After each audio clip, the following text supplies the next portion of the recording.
আজি আপোনালোকক মোৰ মাৰ ফুলনিখন দেখাইছোঁ।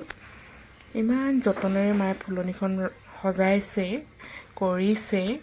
এয়া পিটনীয়া, আপোনালোকে দেখিছে, সকলোৱে চিনি পায় পিটনীয়া ফুল।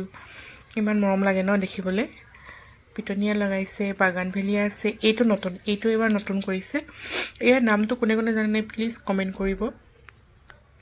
খুব ধুনীয়া দেখিবলৈ ফুলটো। গোলাপ ফুল আছে, আপোনাৰ সিটো চাইডে মাটিত দিয়া আছে, ইখন বাগানত আছে। এইবিলাকতো টাবত দিয়া। মই দেখাম দেই আপোনালোকক কোনোবা দিনা। গোলাপ ফুলৰ প্ৰজাতি কেইবাটাও আছে। এইটো এটা বৰ ধুনীয়া। এই গছজোপা অকণমানি পাত, আপোনালোকে দেখিছেনে? পাত একেবাৰে কম, কিন্তু গোটেই গছজোপা ফুলেৰে ভৰ্তি হৈ আছে। ওচৰৰ পৰা দেখিবলৈ যে কেনেকুৱা মৰম লাগিছে নহয়।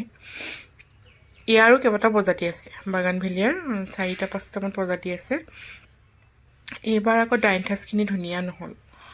ডাইনথাছৰ গছখিনি অকণমানি কাৰণে ফুলো এইবাৰ কম, কিন্তু ডাইনথাছ ফুলটো দেখিবলৈ ভাল লাগে ন।